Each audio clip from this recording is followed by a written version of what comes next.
Good afternoon, or good evening. Welcome to the weekly show in a nutshell with Almond, and bringing you all the updates in Hong Kong from Hong Kong. And obviously, I'm Almond. This is our first episode, so I'm really excited to have this new show with y'all and just, like I said, bring you all the updates and developments in Hong Kong. And yay! So hopefully we'll do this every week, and I'll bring you the latest. You're also feel free to ask me any questions, from on the live stream, or I'll try to promote like my stream. This is my first time, so I didn't like do much promotion. I apologize for that. And yeah, so next week, we'll do it at the same time. And if you have any questions that you want me to answer, or kind of like the stories that you want me to cover, please just DM me. You can DM me on Twitter and on Instagram and all that. So, hello. Hi, everyone. Thanks for joining us.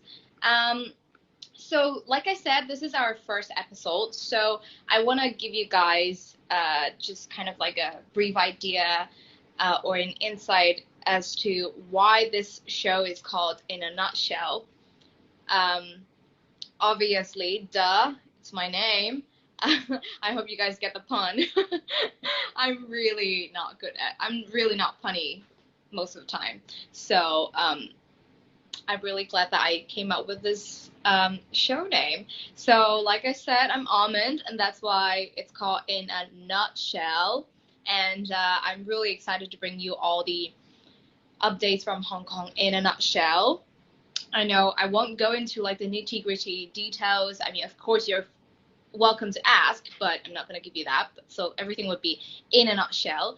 And also another, it was actually an interpretation from my partner, which is really funny. She was saying that how usually like nutshell, it's kind of like if you break it down into two parts, it's like the shell of the nut. So it's kind of like the home of the nut. So Hong Kong is my home, obviously. So yay, in a nutshell, Hong Kong news in a nutshell. I just really am very glad to bring you guys, tell you guys what's happening in my hometown. Hi everyone, the name is awesome. Thank you. All right, so one sec.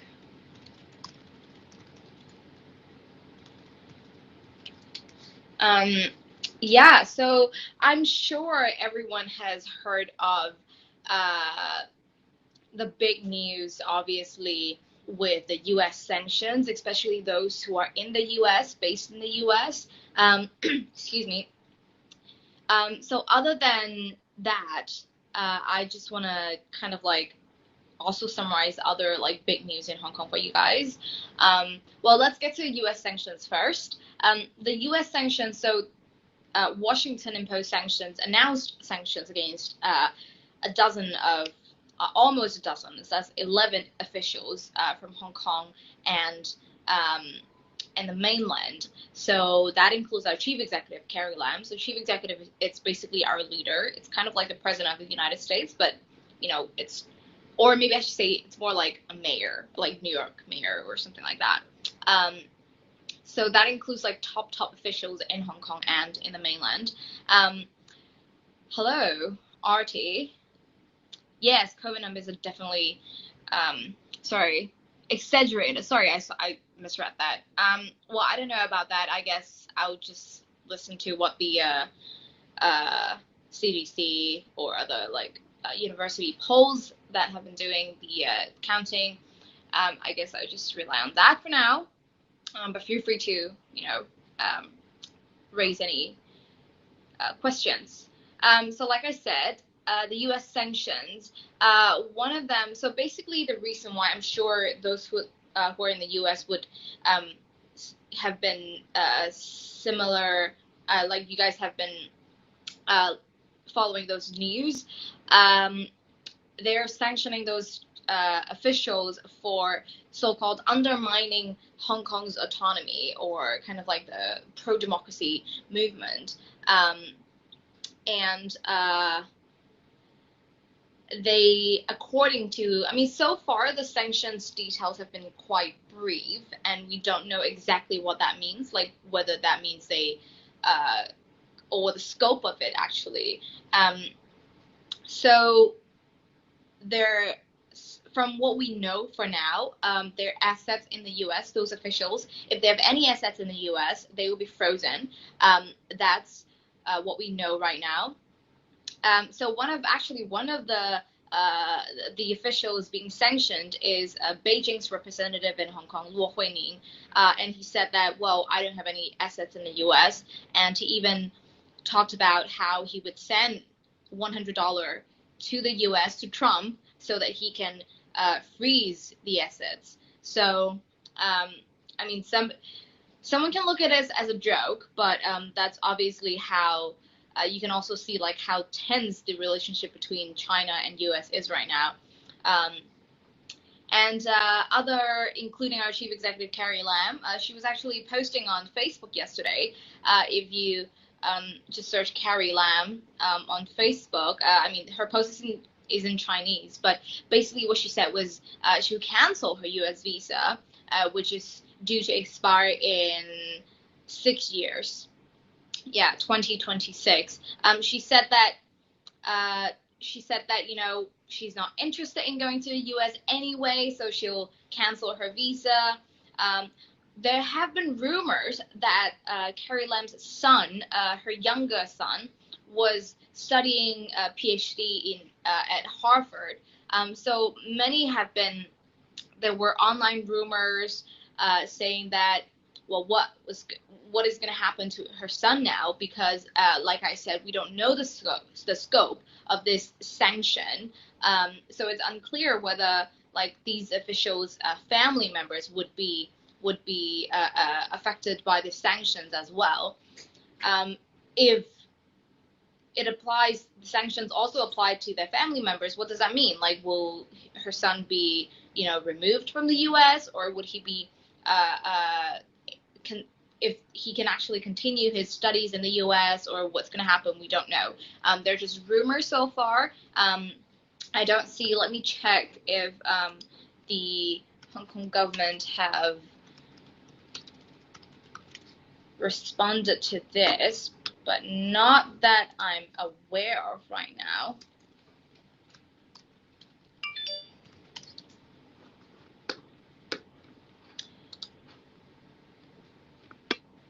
From Mark, we haven't heard much from Hong Kong since China imposed a national security law. How's life been? Well,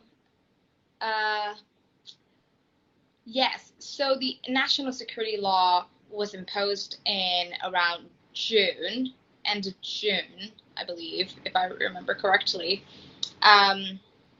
It was weird, I guess. It's definitely a lot quieter than, you know, what happened a year ago. You see almost like weekly, every week, weekend protests, non-stop every week, even though there are like, you know, extreme weathers or whatever. It has quietened down quite a bit. We don't see much protests going on. I mean, there'll be like some here and there, usually led by like maybe lawmakers or like political groups.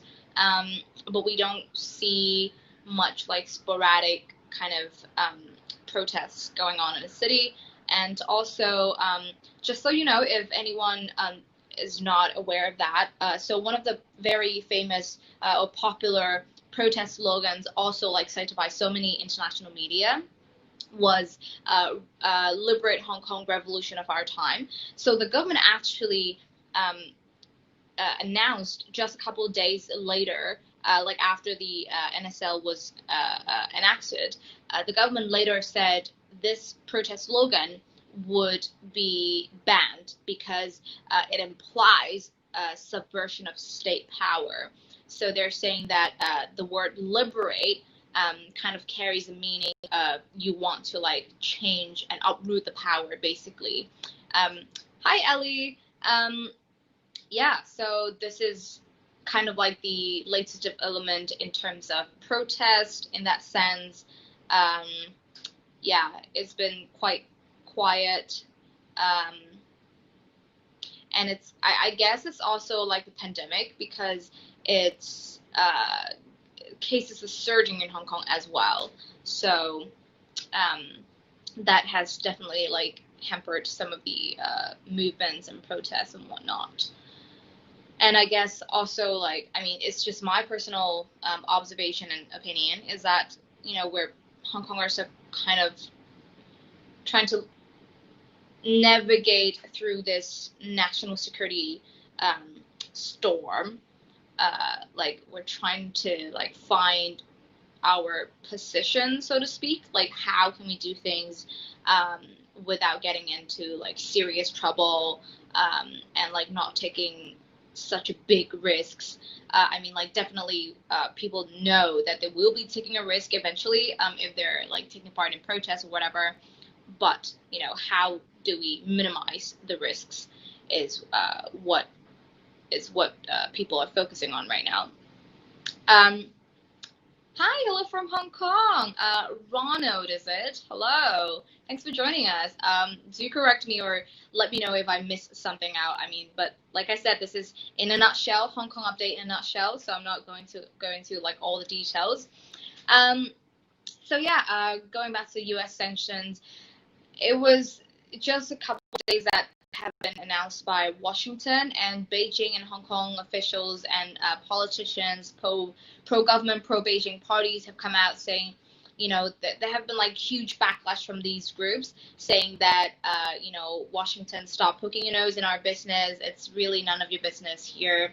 And also saying that, you know, the sanctions are like reckless or no, sorry, it's shameless, despicable. Many officials who have been sanctioned said, you know, it doesn't really mean anything to me. I don't really care. Yeah, so that has been like the reaction in Hong Kong. Hi, Drew. Hello.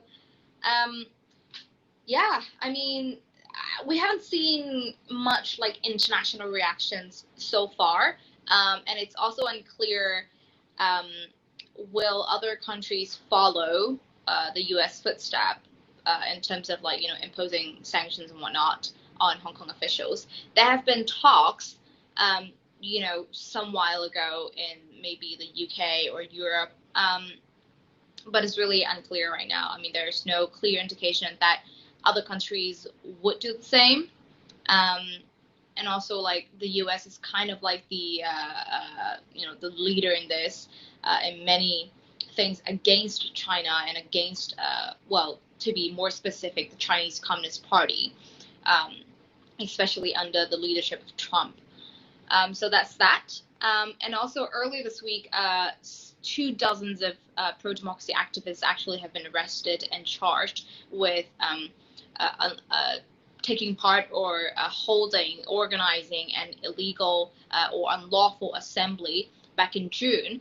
So for those who have followed me, the last stream that I've done for Habs, I know it's been a while, and I really miss you guys all. So absolutely fun to come back here and just bring you all the updates. So the last stream that I've done was the June 4th candlelight vigil in Hong Kong.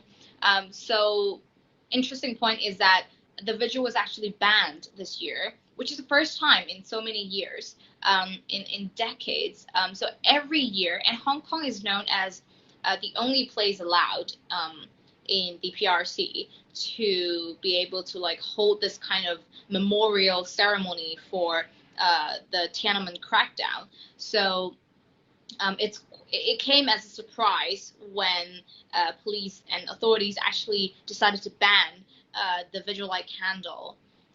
candlelight vigil. What did I say? Right. So this year they were saying because it was COVID, so it's just really dangerous for people to have mass gathering, even though it's like outdoor setting in a park. So that's that. But back in June, all those pro-democracy activists, they have defied the ban, and many other people, just normal Hong Kong citizens, they have defied the ban and still gathered in Victoria Park, the assembly point. So it was 2 months later, now that 24 of activists have been arrested and charged for, taking part in this unlawful assembly. And also, in the meantime, if anyone have any questions, just feel free to, comment here. Or I'm wondering if anyone is actually seeing this live on Instagram and Twitter as well. I just really want to know. I hope I've done it right to like share it on my social media as well. Let me just check. Right, so it's on Twitter. Thanks, Acacia, watching me on Twitter. Thank you so much. Is it on Instagram? Oh, right, because we haven't rolled out the feature on Instagram yet. But that's okay. That's okay. We'll get to it. And hopefully we'll have some like really cool graphic that we can show you guys next time. I'm really excited about making a graphic for my show name. Ha ha ha. So yeah.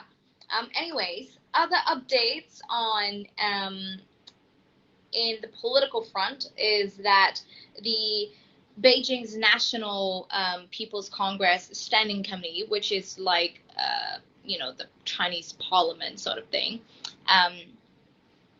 They are, sorry, I'm just going to answer this question from Pablo. What has the reaction been like with the recent cases of COVID?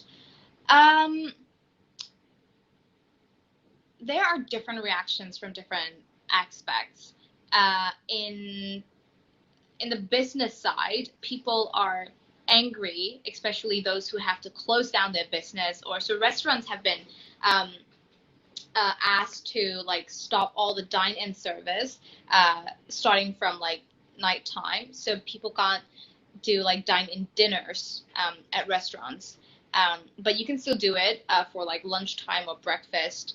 Hi Lucia, hi Michelle, thank you for your question. I'll get to that in a minute. So yeah, and also like some other businesses like the gyms, the beauty salons, they are asked to close. So it's been more than a week, I believe now. And the businesses, we saw a lot of like angry reactions from the business. And the anger actually stemmed from the sort of like shifting policies from the government. So they were saying that, well, you were saying that it's okay, now you're changing the policies, and then so just take the eateries restriction as an example. So the government actually, so they first banned the dine-in service starting from like 6 p.m. every night. So like I said, it was you're still allowed in the restaurants, eat in the restaurants for like breakfast and lunch. It was just dinner that's not allowed. And then 2 days later, the government was like, oh, we're actually going to ban like all the dine-in service, meaning no breakfast, no lunch, no dinner. So you can only like do takeaways or like deliveries. And it was like the change was like within 2 days. And then 2 days later, the government was like, oh, we heard you guys, so we're going to roll back on the breakfast and lunch restrictions. We're only going to ban dining service for dinner periods. So for those businesses, for eateries, it's very confusing, and it's like shifting. And the shifts and the changes are talking like by day. So they were like, well, what am I supposed to do now? Like, you're telling me one thing to stay, and then you're telling me the other day. So it's quite like confusing, and that's why businesses are like really so upset about this. And plus, it's been a quite a troublesome process for some of the businesses to like apply for anti-epidemic like relief money sort of thing. So they were saying that it's really not enough and whatnot. So they're hoping the government can roll out like a third round of relief money right now. All right. So that's kind of that. Other than that, the government is encouraging like work from home arrangements for other private companies as well. But I do see a lot, and I do know a lot of people are still going to work, like going to the office. Some of them are doing kind of like shifts, so team A, team B sort of thing. Um, but other than that, I guess like life as usual, in that sense, like people are still going to work. I know people, like some people are still like going have like social gatherings, maybe like in a private place. Of course, that's like discouraged, but you know, everyone is having this like pandemic fatigue, and which is totally understandable. But still, I'm here also like encouraging people to just please remain, keep doing social distancing and whatnot, and just wear your masks, wash your hands frequently. So getting to Michelle's question, are most of Hong Kong people afraid to speak out against CCP? That's Chinese Communist Party. Um, well, I hate to say, I would like to say no. We do see like in the past year, we have like millions people coming out. We have 1 million, 2 million people coming out on the street to like protest against, back then it was an extradition law. And we also see like even though after the extradition law was like withdrawn, we do still see a lot of people like coming out, trying to like fight for democracy, and against this Hong Kong government, and against Beijing authorities. So I would say, I mean, there might be a change, if that's what you're asking. There might be a change after the national security law was introduced. There might be a change. I have spoken to some of the artists that I've interviewed before. They told me, so I did the interviews before the national security law was enacted, but what they told me is like, that's, I mean, we are worried, but we can't just like take a step back and not speak out, because if we don't speak out now, there might not be a chance ever in the future. So that's kind of like their mentality. I mean, from the people that I've spoken to. I also do know some people who are, who will be like less outspoken. But I have to say Hong Kong people is just really like creative in the sense that, like go around things, and for those who have followed before, we have the protest, the so-called protest anthem, "Glory to Hong Kong," right? That song was like banned by the authorities as well, or being said that it's a dangerous song. If you sing that, you might violate the national security law. People just work around it. They created like new lyrics sort of thing, use numbers to represent the lyrics, and just match the melody to sing that song. So they're not singing any like incriminating lyrics. So I mean, I don't know, like Hong Kong people are just really creative, and so I'm not, I guess Hong Kong people are not that afraid in like speaking out, especially when the city's in such a dire situation. Hello everyone. Extradition was withdrawn. Yes, the extradition amendment bill was withdrawn back in, it's been a while, back in September or November. I don't quite remember the exact date, I'm sorry. But yes, it was withdrawn. The protest, so the government has bowed down to pressure and said that, okay, fine, we're gonna withdraw the amendment bill, and we're not gonna go forward with it, at least not within this term of legislature. So yeah, sorry, back to the updates. So the NPCSC, the National People's Congress, they're having a meeting starting yesterday, actually. They're having a 4-day meeting, and one of the things that they're going to discuss is how to deal with a power vacuum in the current legislature, because the government cancelled, well, not cancelled, sorry, I should say postponed.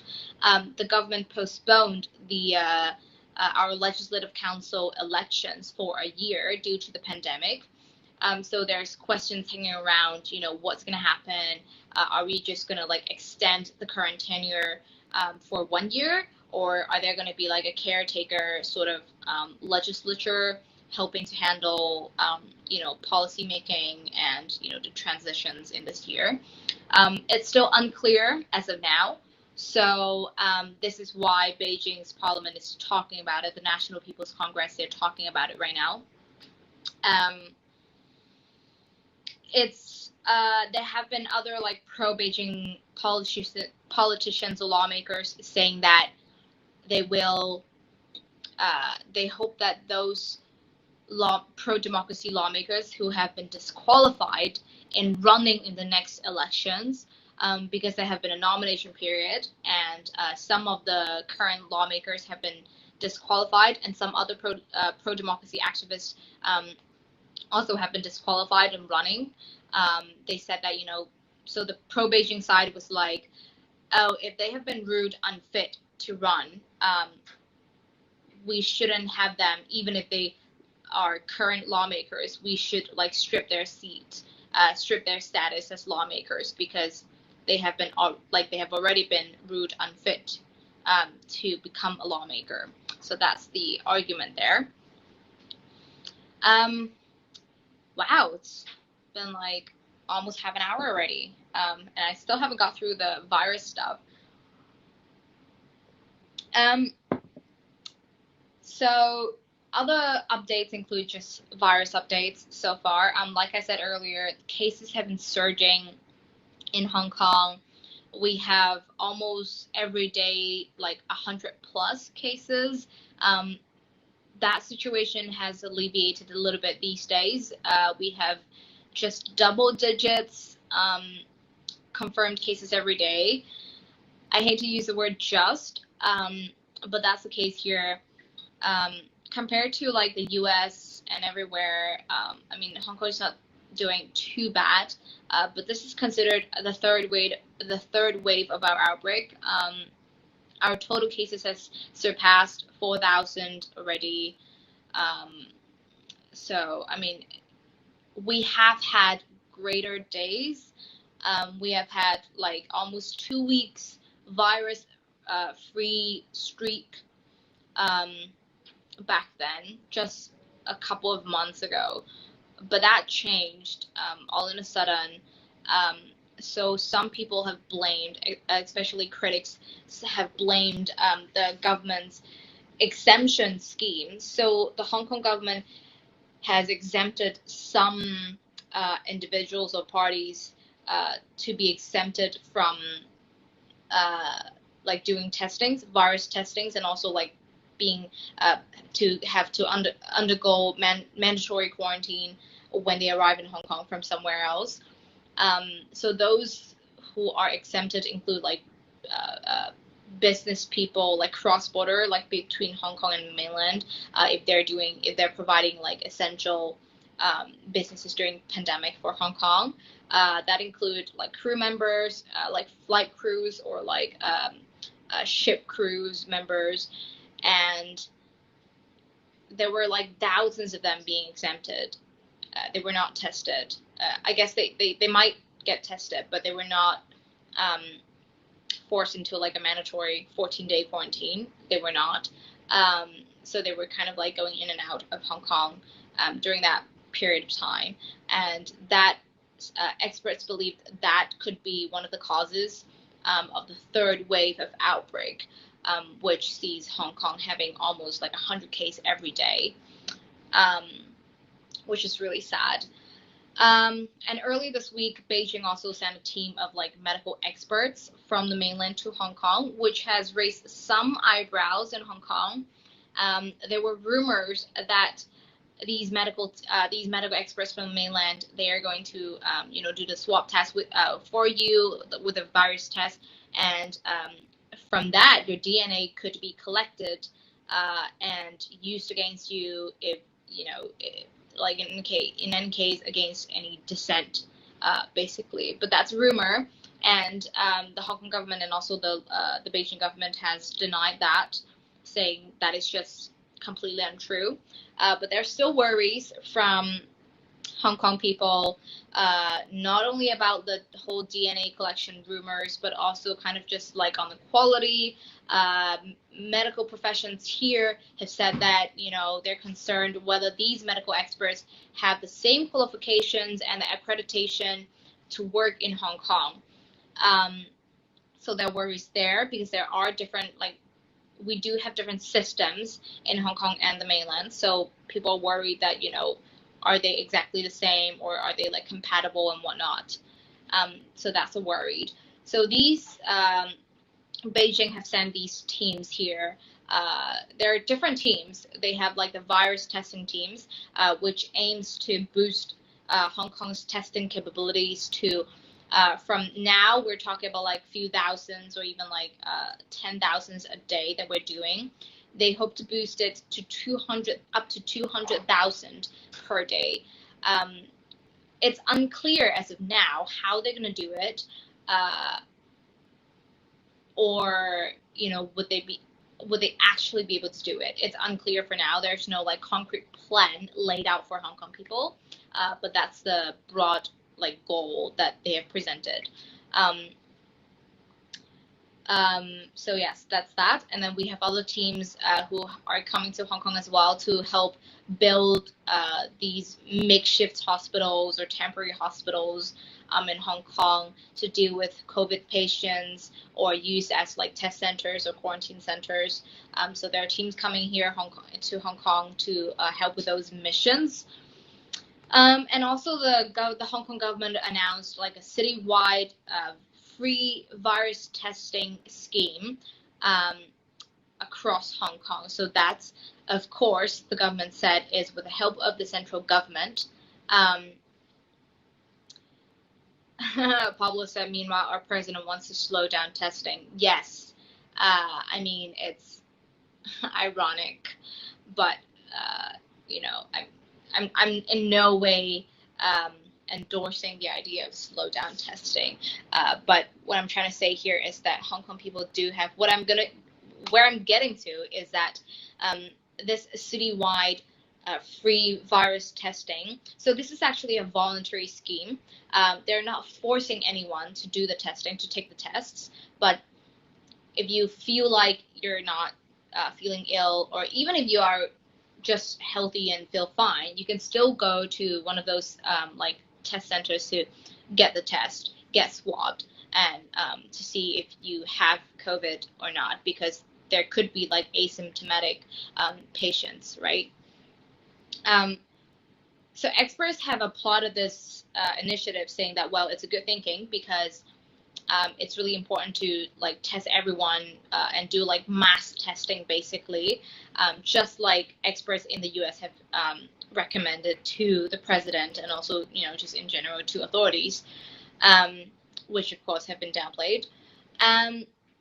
Yeah, so Hong Kong experts have applauded this initiative in Hong Kong, but there are also other worries that this because this is voluntary, and because of the mistrust that people have in the government, especially with all those rumors saying that, the DNA would be collected and whatnot and used against you, possibly used against you in the future if you, do anything that Beijing doesn't like.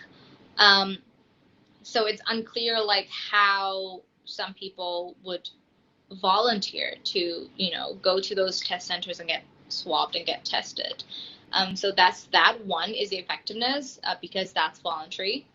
And second is that even though you have mass testing, so experts are saying that, you also need to have some sort of citywide lockdown to go with the testing, because there's still a vacuum period. You still have to wait at least a day or two for the test results to come back. And there are situations where, people tested negative initially, but then it turns out, well, it was false negative and you were actually you actually contracted COVID. So there's situations like that. So that's why experts are saying that, we need some sort of lockdown to go along with the mass testing. If not, there will still be like, basically walking virus body just going around Hong Kong and spreading the virus.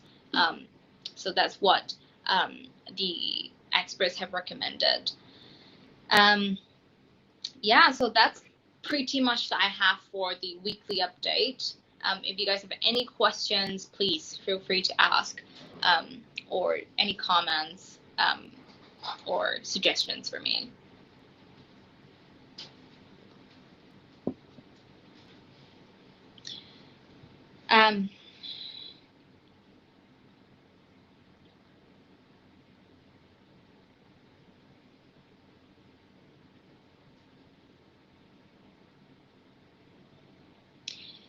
Yeah, so, well, if we have no questions, that's really great to connect with y'all again. And I'm really excited about this weekly show that we're doing. Again, the name of the show is called In a Nutshell with Almond. That's me, obviously. And thank you so much for supporting and for watching the stream, and leaving all those comments and questions. I really appreciate that. If you're keen on getting weekly updates from Hong Kong, oh, we do have a question from Michelle. Have a lot of U.S. citizens left Hong Kong due to the new laws and sanctions, etc.? I personally don't know about that. I don't think we have data showing that or proving that. We have heard concerns from like the U.S. Commerce Chambers saying that we are worried about the kind of like the financial business future for like U.S. firms based in Hong Kong. But other than that, I am not sure if U.S. citizens or other foreign nationals trying to leave Hong Kong because of that. I mean, I've heard worries for sure, and Hong Kong people also talking about like options like migrating to other places, especially with like the UK offering biennial like privileges, and Australia extending their visas, like stays after visas and whatnot. Brett asks, are a lot of Hong Kongers taking advantage of the ability to go to the UK? I mean, I personally know some friends who have been eagerly applying for the biennial passports recently, especially like after the national security law passed. But a lot of the people that I know, so their mentality is kind of like, I'm gonna get it first. Whether I'm gonna go, that's another question to think about in the future, in the years or months to come. But their mentality right now is that if you're offering that, I'm gonna take that first, and just for security and whatnot.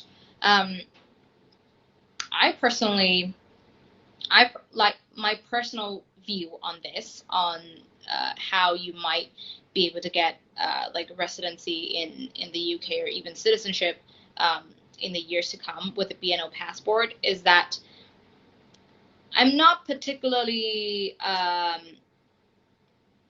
excited about it per se, because so my experience in the US is that people have this sort of special, unique view on immigrants, and especially immigrants who are kind of like welcomed by the government. People do have this kind of like disgruntled against them, saying that, hi, how do I say your name? Whoop? Is that right? How about you mispronounce your name? But yeah, so I guess discrimination is everywhere, racism is everywhere, unfortunately. But I just personally have a feeling that like if people from Hong Kong like go to the UK, live there, get citizenship, it's not going to be particularly easy, because there will be people who think that, also you're the, asylum seeker or refugee or whatever you want to call it from Hong Kong, and you're just here to like take resources from us or whatever. And so my personal view is I'm not like encouraging anyone or discouraging anyone here, but it's just my personal feelings is that even if you do get residency or citizenship in other countries, it's not going to be easy. It's not going to be easy. There's going to be discrimination, racism, and a lot of different things, different hardships for you because of the nature of like how you get your citizenship or how you get this privilege.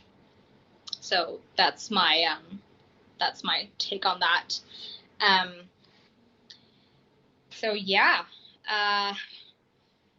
not sure how this is gonna go, and really interesting conversation to have with some other people too. Hi Amber, hi Harry. Thank you so much for joining this stream. We have all the updates. So I'm Almond. I am a journalist based in Hong Kong, and I'm really excited to do this weekly wrap with all of you that could go on Twitter, hopefully Instagram later, and also Reddit. Yeah, just to bring you guys updates from Hong Kong every week. Thank you. Thanks for joining us from like Los Angeles, Oklahoma, and everywhere. Thank you so much for your support. Feel free to let me know, like, drop me a comment or like DM me on Twitter, Instagram, Facebook, to let me know like anything that you guys are interested. Most of the topics that we're going to focus on probably in the next few weeks, it's probably still going to be like politics and also COVID updates. So if there's anything that you particularly fond of, just let me know. I'll try my best to see if we can like cover that in a nutshell too. So for those who just joined, this is my new show's name, In a Nutshell with Almond. And for those who haven't got a chance to like join at the very beginning, so the idea behind the show name is definitely it's my name, Almond, so I'm the nut. That's why it's In a Nutshell. Amber said you're interested in politics situation. Yes, definitely. And it's also like getting a lot of like attentions, international attentions, especially I guess, Hong Kong is such a special place. We're like part of China, but then it's also like linking China with so many other different places as very special status or position, should I say. Thank you said, is Hong Kong reliant on the mainland for energy, water, and food? For water, yes, because we get water from the mainland. We have like these huge water pipes coming from the mainland. In Hong Kong, we call it the Donggang Shui. So that's the yes. So we do get water from the mainland. Energy, no. We do have two like power plants in Hong Kong, which gives like supply power to all across Hong Kong. So we're not exactly energy reliant on the mainland. And food, not so much. I mean, definitely like we import stuff from China, from the mainland. We do have like a lot of like made in China type of, if you go to the market, there'll be a lot of like produce from China.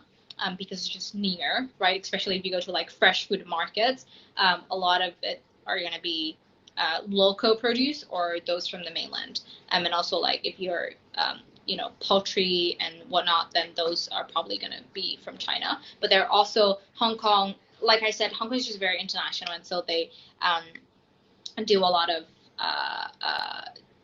imports from other countries as well. So not exactly reliant on that sense. Thank you for all the compliments. Let me see, is there any other questions? Michelle asks every Saturday here. Oh, yes. Hopefully, yes.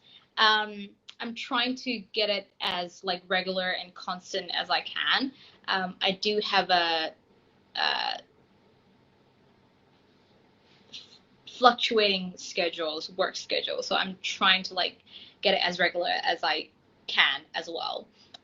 But yes, at least for August, I'm gonna give you the updates like whenever I can. But for at least for August, yes, it will be every Saturday in the U.S. or Canada or whatever. But it will be like Sunday morning for Hong Kong and other like Asia Pacific regions. Doesn't have their own type of military. To your question, Michelle, no, Hong Kong does not have our own military. We do have the People's Liberation Army stationing in Hong Kong, so that's the mainland, like Chinese army. So they stationed in Hong Kong, and this is where the interesting part about the autonomy Hong Kong has. We do have most autonomy, like we have autonomy in most aspects and, policy making and whatnot. But when it comes to diplomacy, national security, meaning that then like with all those matters, we'll have to hand it back to China to handle. So we don't have like formal diplomatic ties with the US or with the UK or whatever. It's all going to be China, China, China. God, I sound like Trump when I say that. Sorry. Security forces, no. Yeah, if you're talking about like army stuff, then no, we don't. Excuse me, Canyon asked, does China normalize child abuse? I'm not sure what do you mean by normalize child abuse. Well, first of all, I don't think child abuse should be normalized anywhere. And if you're asking whether like child abuse go, penalized or anything, that I would say in Chinese culture, physical penalization, like penalty for children, yes, is quite common in Chinese and just some like other Asian society as well. But if you're talking about like leveling up to like abuse level, then it's hopefully there aren't many, but there are, unfortunately. Ember said Chinese army is huge. Yes, they are. And if you have seen some of those like showcases and like military parade on TV, they're huge. They have a lot of like weapons and I don't even like tanks and whatever. I can't even like name those weapons, so I don't know. I was just like watching it. I think it was some months ago, like beginning of the year. I'm not sure. I forgot when exactly, but there was this like huge military parade in Beijing where they were like have all the armies and navies and whatever, and with the tanks and with the latest like weapon development just on Beijing street. And we have President Xi Jinping kind of like in the car in the motorcade and like parading alongside with it. Kaya KN, have the Chinese openly threatened me, as in like individually? If individually, no. Are you concerned about journalists are targeted and maybe jailed in the mainland? And are many Hong Kong residents taking Boris Johnson's offer seriously? Well, I don't know if I can't really answer the Boris Johnson question. I mean, I personally don't know. But I mean, if it has become like a official like law or something, then perhaps. Who knows? And the other question about journalists being targeted, yes, I am concerned, especially with, the recent spat between the U.S. and China on journalists, saying, we're going to expel your journalist, whatever, we're not going to renew their visa, like work visa, whatever. Of course, that's like a different type of threats for journalists, but I'm sure you're talking about like threats as in, like reporting on something that criticizing China and whatever, or like um, exposing like shady practice or like corruptions and whatnot, or even just like covering Hong Kong dissents and whatever. Yes, and it's not. I hate to say that, but it wouldn't be surprising if someday some journalists are jailed because of one of the protest report that he or she did. I'm not going to be surprised, but of course that's alarming and that's worrying.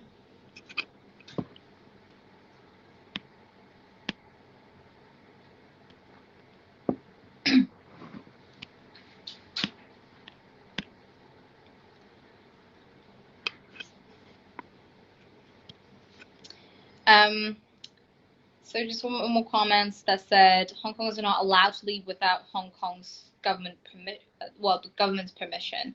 I assume you're talking about government, Hong Kong government. No, I don't think that's the case. I mean, we have Hong Kongers are free to go and like go in and out from Hong Kong anytime they want. At least up to now, that's the case. But if you're talking about like COVID restrictions, then we're allowed to go out. But then, of course, when we come back, or if we go to other countries, then there'll be quarantine restrictions put in place. So yeah, so that's that. Michelle, does China still practice female infanticide? I don't know about this. That's an interesting question. I mean, it's not really a thing in Hong Kong, but in China, I'm not sure, so I can't answer you that. But thanks for raising this question. I'm going to look into that, and if you guys have any answers to that, let me know too. Send me a link or whatever. And that said, the journalists fear to report truth. Yes, it's really sad, but we just have to, like Hong Konger, find some workaround and try to navigate ourselves in this chaotic situation. Yeah, so do I plan to emigrate? I don't know.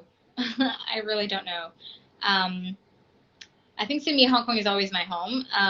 And like in my bio, I'm born and bred in Hong Kong. So I really love the city. I really love this place. My family's here. So I don't know. I do like enjoy my overseas experience when I was studying abroad and living abroad. So yeah, I don't know. We'll see. But thank you so much for joining us. In a nutshell with Almond, our weekly wrap on Hong Kong updates. I'm really, really glad to have you all here, asking questions, leaving comments for me. I was really excited about this show, and I'm really happy that it works out. Hopefully in the future we'll have more like features rolled out to make it even more interesting and more interactive for all of you and all of us. So yes, really excited to next week. And like I said, if you have any comments or questions, just DM me, Twitter, Instagram, Facebook, or on Hacks. That's fine too. And if you're keen on keeping, knowing what's happening in Hong Kong and just like China in general, subscribe and follow me on social media and whatnot. Really thank you so much, and I hope to see you all again next week in our weekly show In a Nutshell with Almond. And thank you so much. Bye.